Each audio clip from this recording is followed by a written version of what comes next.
For doing this interview. Thank you so much for having me, Allison. So why don't we start with you just introducing yourself and tell us a little bit about sort of the path that's led you to where you are today.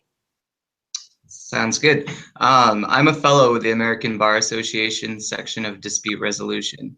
As a fellow, it's the inaugural year of the program, and I've taken on 5 or 6 projects.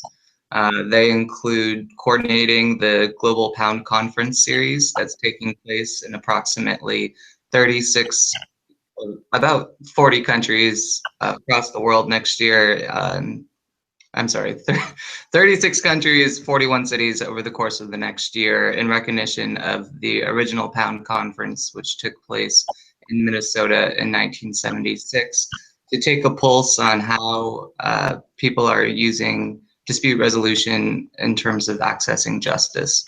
I'll be coordinating all those conferences over the course of the next year. They're happening all over the world, and I would encourage folks to find a conference near you to be involved with. Another project I've taken on as a fellow is a study on court annexed ADR in America. We are, as everyone knows, a system of over 50 individual judiciaries on the state level, as well as our federal system. And right now, there's not a lot of data that I've found about the use of alternative dispute resolution in these settings. And so I will author a study on the use of ADR as it relates to the judiciary in America. Another project I'm taking on is conflict resolution in America's classrooms, a 50-state strategy to equip young people with the conflict resolution skills to be responsible, independent decision makers by the time they reach society. With all the conflict going on in society right now, I think it's important to equip young people with these sort of communication and conflict resolution skills at a young age. So by the time that they're able to produce violence, that they might have skills to reduce that tendency. I'm also leading a study on ADR in New York agencies through the New York State Bar Association section of dispute resolution. And I'm helping with the American Bar Association's International Dispute Resolution Resource Center through my fellowship. That's quite a lot on your plate.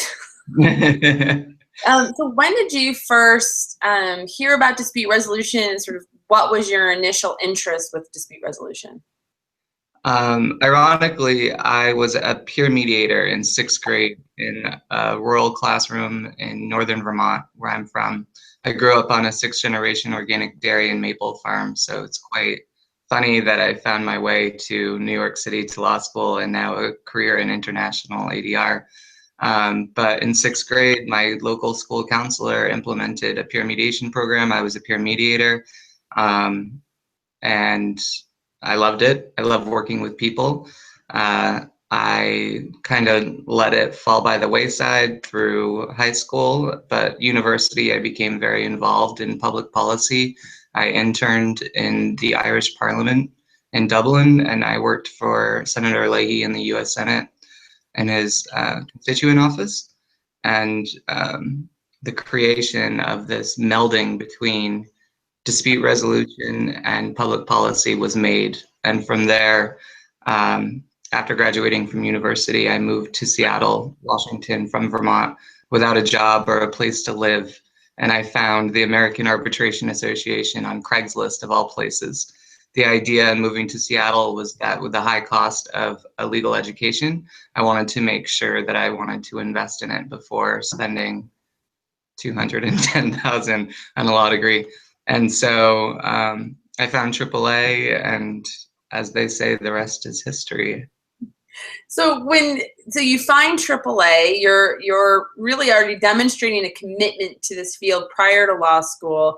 What type of advice did you get when you said, "Yeah, I'm going to go to law school, and this is what I want to do"? What were their reactions? So supportive. I've worked in the AAA's Seattle office, and Serena Lee hired me. She's now the vice president in San Francisco's AAA San Francisco office. I worked for Serena for a year and a half, and then I transferred to the New York office, the International Center for Dispute Resolution, where I worked under Richard Neymark as his assistant, the international liaison, and conducted business development endeavors throughout the world. From that setting, I adopted a group of mentors. Serena obviously has been fantastic in my professional growth and supporting me throughout. Luis Martinez, the vice president at the ICDR, has single-handedly led me along and showed me the avenues and how to be productive in our industry. Tracy Friesch, who I know did a video with you as well, took me under her wing and said, listen, I went to Cardozo, as did Serena. I'd like to introduce you to this professor, a god in our profession, Leela Love. Just have lunch with her, talk about it, and see if Cardozo feels like a right fit for you. Leela Love was so kind to have lunch with me before I even applied to admissions at Cardozo. So we work in a profession where people are willing and happy to help aspiring young practitioners. And I've been so blessed in my career to have these people guiding my decisions and being so supportive and taking my career to the next level. That's so wonderful. So what would you say, besides that, that warmth and that support from within the community has led to your success and your ability to continue to pursue this career in dispute resolution? We're in a service industry.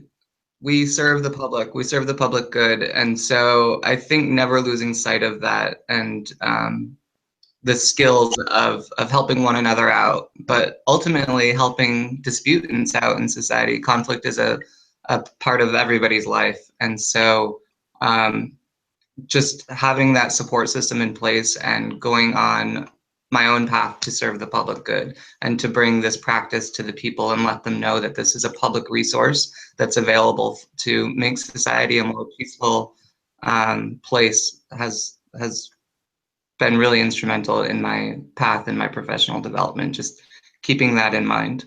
Mm-hmm. And what have been some of the difficulties? Because I know that, you know, a lot of times the advice people get is, listen, don't do it. It's really tough out there. So what are some of the realistic difficulties that you have faced, and how have you gotten over those? It's so tough out there. I completely agree with that sentiment, and I'm still getting over them. So I've prepared a little list of pointers for folks. Great. I think take risks is the first point. I moved to Seattle without a job or a place to live, and I found AAA on Craigslist. So too can you have the incredible luck of chance to find opportunities like this. You don't have to move to Seattle to do that, though. If you think outside the box, if you look for opportunities to be creative, to break into the field, they exist. For instance, the ADR in New York Agencies project, I found it through a listserv through the Young Lawyers Committee of the New York State Bar Association. That was sent to thousands of people. And for whatever reason, the law schools and the law students in New York, nobody took the project on. As a fellow with the American Bar Association section of dispute resolution, it's my privilege and my duty, in fact, to take on projects like this. It's, some would say, the low-hanging fruit. It's an opportunity to contribute to the field and make a meaningful contribution. And through this project that was available in my inbox, that I received in the state of Vermont, in fact, I now have an interpersonal relationship with an administrative court judge, Judge Kramer at the Office of Administrative Trials and Hearings, who is very excited about working with the fellow and working on this project to bring awareness to the use of specifically mediation within the agency setting. So I would encourage folks to be creative, look for opportunities, and take advantage of the opportunities. They come through if you just join a listserv or remain active in your community. That's point number 2. Point 3 I touched upon is making and cherishing connections. Serena in Seattle, Serena Lee, the vice president of AAA in Seattle, really has taken me in as a mentee. She's my mentor. And through my connections with Serena, I've found opportunities to apply my skill set in productive and meaningful ways, the fellowship with the American Bar Association being the most prominent of them. And so use the people in our industry as resources. We're here to help, me included. And so I'd really encourage people to cold call, to reach out and talk. Again, we're in the service industry and our business is built on relationships. A lot of times relationships that are in dispute. And so it's important for you, the young practitioner or somebody who's looking to grow their practice, to make sure that they're developing and nurturing relationships along the way. That was point 3. Push yourself outside of your comfort zone. While I was in law school, I studied in Budapest at the Central European University. While I was at university, in 4 years, I had 3 internships. At Cardozo, I took on a large burden. I was the Cardozo Dispute Resolution Society president. I participated in Lilo Lev's mediation clinic, where I became a New York Peace Institute certified mediator, mediating disputes in Brooklyn, Queens, and Manhattan, small claims and civil courts.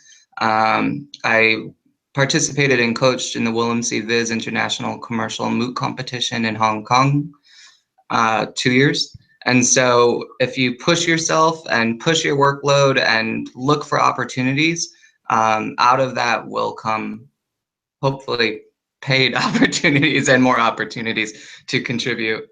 And then that ties into my 5th point, which is take advantage of educational opportunities. I don't think I need to go into that as much. But finally, you should expect adversity in your career search. You should expect a lot of doors to close in your face. You should expect a lot of practitioners to be very busy and not have time to mentor you. And for every 3 doors that close in your face, there will be an Allison Carroll in the world or a Bryan Branon who will be more than happy to open their door and to listen to you and honestly give you the time to sit down and talk about their career path and their struggles and how they've dealt with them and how they've gotten to the point they are today. And it's important to keep in mind that conflict is a part of life. Adversity is a part of life. We're all going through it. And even the most respected practitioners in our field had to start from somewhere. So I encourage young folks and those looking to build their practice to continue to reach out, to continue to take on projects and contribute to the good of the profession and as well as they can. Absolutely. I love it. I love it. Anything else that you'd like to share with folks that might have a chance to watch this? I'd just like to share that no matter where you are in the world, that you can contribute, that you can make your contribution. My first project out of law school was a research fellow with the ADR Center, which is part of JAMS International in Rome, Italy. I never went to Rome. I've never been to Rome. I studied Italian. I visited Florence, Milan, and Venice. I've never been to Rome. From that project and my relationship that I built with another mentor, Giuseppe De Paolo, who's now an ombudsman at the United Nations. From that project, I was asked to stay on and help to establish the Afghanistan Center for Dispute Resolution in an effort to strengthen the rule of law in that country, provide access to justice, and attract foreign investment in an effort to rebuild that struggling economy. These are world-scale projects, and I'm working remotely. So no matter where you are in the world, the society we live in today, everybody is a click of a button away. And so don't let geographical boundaries hold you back, and just keep pushing and keep looking, because our profession needs diverse contributions from all over the world. That is so cool. And it's so fun, Bryan.